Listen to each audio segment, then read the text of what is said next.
दोस्तों, आपको आज इस कहानी के जरिए पता चल जाएगा कि हमारी जिंदगी का एक एक पल हमारे लिए कितना महत्वपूर्ण है। तो चलिए शुरू करते हैं। कहानी की शुरुआत में हम देखते हैं मार्कस नाम का आदमी एक ऊंची बिल्डिंग की छत पर खड़ा है। वह छत से कूदकर अपनी जान देने वाला था, क्योंकि उसकी जिंदगी की भागदौड़, थकान और असफलताओं ने उसे इस कदर तोड़ दिया था कि अब उसे जीने की कोई वजह दिखाई नहीं दे रही थी।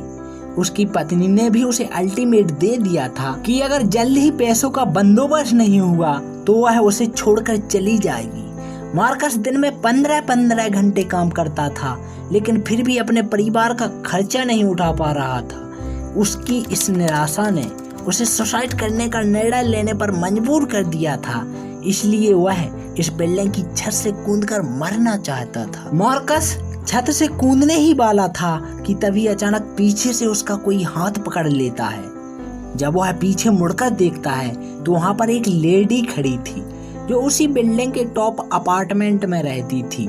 वह लेडी मार्कस को पीछे खींच लेती है। लेडी गंभीर आवाज में मार्कस से पूछती है, तुम सुसाइड क्यों करना चाहते हो? मार्कस उदास होकर बताता है, मैंने अपनी जिंदगी का वह समय बर्बाद कर दिया जिसे सही तरीके से उपयोग करके मैं अपनी जिंदगी बना सकता था। जब मैंने 12वीं पास की और कॉलेज में दाखिला लिया तो मेरे पिताजी ने कहा था कि पढ़ाई के साथ साथ कोई स्किल भी सीख लो, ताकि भविष्य में अगर जॉब ना भी मिले तो अपनी स्किल के जरिए अपने परिवार का पालन पोषण कर सको। लेकिन मैंने उस वक्त उनकी बातों पर ध्यान नहीं दिया। फिर मार्कस गहरी सांस लेते हुए कहता है, मेरे पिताजी एक स्कूल में मास्टर थे। कॉलेज के बाद उन्होंने मुझे जॉब ढूंढने के लिए कहा।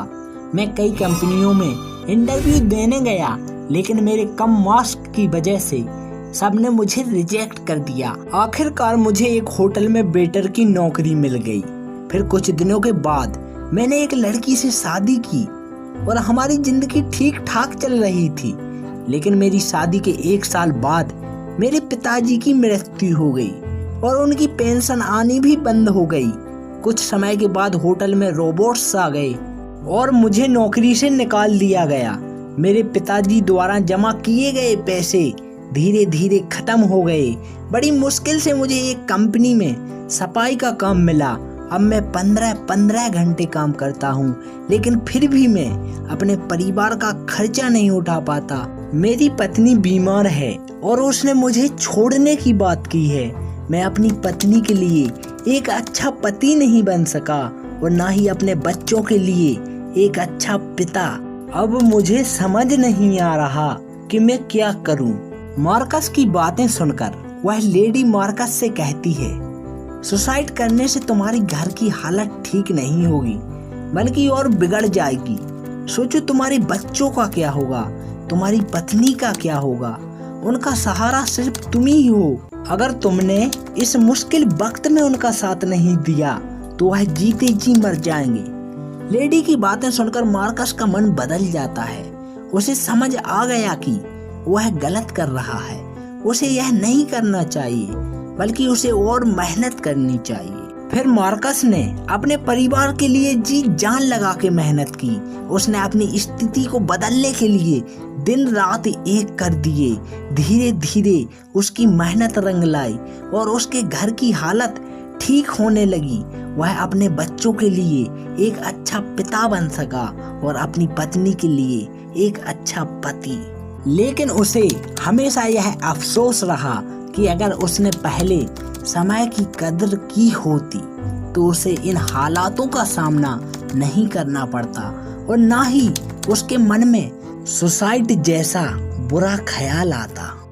दोस्तों, एक बड़ा इंसान इसलिए बड़ा बन पाता है क्योंकि उसे पता होता है कि समय की क्या वैल्यू होती है।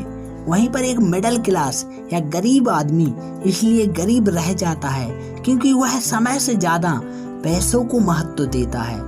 इसका सबसे बड़ा उदाहरण यह है कि बड़े लोग अपने घर के छोटे मोटे काम करने के लिए नौकर रखते हैं। वे जानते हैं कि जितना समय वे इन कामों में लगाएंगे उतने ही समय में वे उससे कई गुना ज्यादा पैसा कमा सकते हैं। दोस्तों, टाइम हमारी लाइफ का एक बहुत महत्वपूर्ण हिस्सा है। अगर हम इसका उपयोग सही दिशा में नहीं करेंगे तो हमारी जिंदगी भी उस मोड़ पर आ सकती है जिस मोड़ पर मार्कस खड़ा था। इसलिए हमें समय की कद्र करनी चाहिए, ना कि इसे व्यर्थ गंवाना चाहिए। तो मिलते हैं किसी नई कहानी के साथ, किसी नए वीडियो में। धन्यवाद।